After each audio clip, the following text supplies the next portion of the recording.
Hello, May Flaum here, and today I'm going to show you how to decorate your own picture frame using some thermoplastic, paint, vinyl, and more. So to get started, we need to cut out our patterns on the ScanNCut. First, for our thermoplastic, I have a piece here on a new standard adhesive mat, and I'm loading it in. Now, this is a very heavy material. Sometimes with heavy materials, you want to use some tape such as masking tape or something to reinforce it. But because my mat is brand new and very sticky, it is sticking. You just always want to check that. We'll go into pattern to select our pattern. I'm going into here, into the flowers. And down here at the bottom, there's a really cute sunflower that I think will work really well. And I'm going to want to make it 6 inches high as well as wide. Just don't overshoot it there. Once you've selected, it's going to ask you to select your pieces. Now I am going to select a couple of pieces. I'm going to select A and set. I'm going to add B. Now, if you are cutting different materials, you absolutely can cut the material, and then once you're finished cutting, it will prompt you if you want to cut more.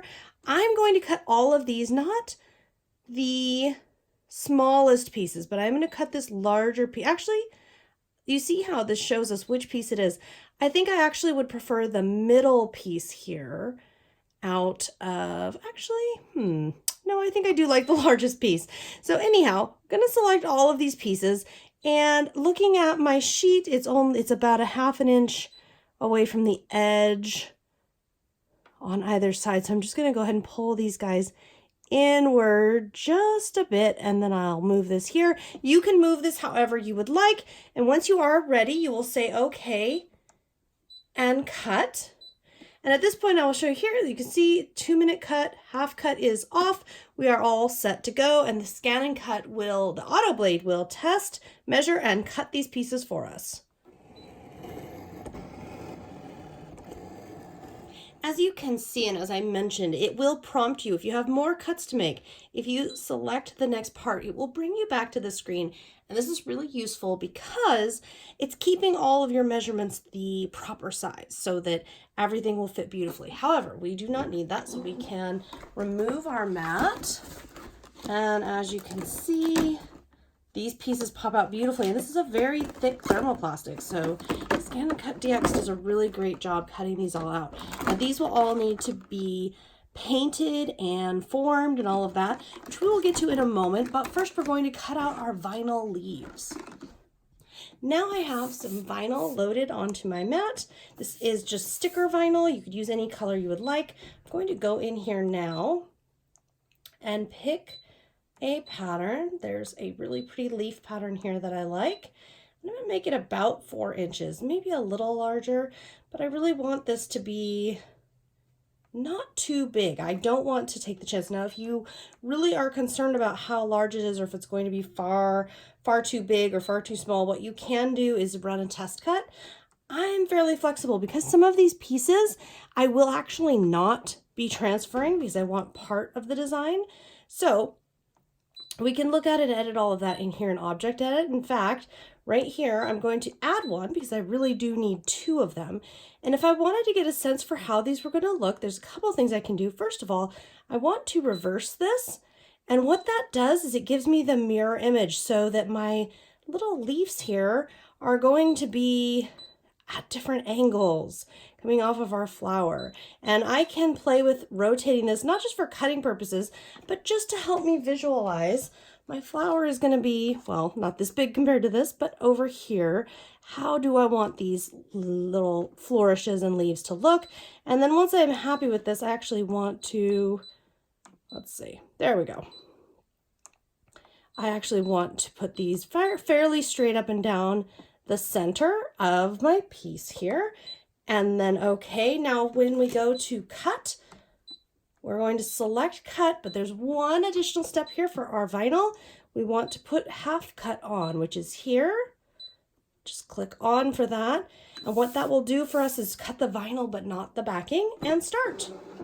Now we will prep our materials. So for this, what we're going to do is going to weed it, and you can take scissors to cut smaller pieces out if that is easier for you. and use a pick tool as well. That sometimes works really well. And you're just going to remove everything, like I said before, especially the intricates. Sometimes it's easier if you cut bits and pieces that you're not wanting to use off. This is a little bit of a thicker, like a foiled vinyl, and it's a fun material to play with. I'm just taking my time because I don't want to tear anything, and you want to try to avoid anything getting stuck on itself. So again, being able to just snip there so that things come off nice and smoothly really can help. Next up, we will paint our flowers however many colors you want, however you would like, but you're going to need to let these air dry and completely dry before our next step. Once the paint is dry, and don't worry if there's some spots you're not a fan of, we're going to have some time to fix this. You're going to heat the material until soft and then use whatever tool you would like to leave marks in the material to, as you can see, I'm bending and manipulating the petals. And basically we are just making this into the flower shape that we would like to see on our final piece. And repeat with each petal and each part as needed. Now that I've got everything cut out and you can see my flower went a little funky here, you can go as many or as few colors as you want. Now what I'm doing is working on transferring pieces from our sheets here, from our material. We're going to pick it up with transfer material and then set it down. Oh, this one doesn't want to. If you have a situation where like this foiled material doesn't quite want to stick very well, just do your very best. I'm picking up one piece at a time here and then transferring and seeing where I want it, then placing it down carefully. Remember, you want to take your time there. There we go. Oh, I like it right there. And then press firmly all over the piece that you've transferred and lift up and continue to repeat until all the vinyl pieces are on. Now that I have all my pieces down here, and just a note, you don't have to use every piece of the pattern. For example, this would have gone up on this area here, which would have been difficult or out too far into the picture frame. So I just didn't include those pieces. I just one by one transferred the pieces that I did want, and I absolutely love that. And you can see I have a little bit of hot glue here. I'm just letting it cool for a second because our thermoplastic is heat reactive. So we don't want it too hot. We want to give it a moment before we stick this down.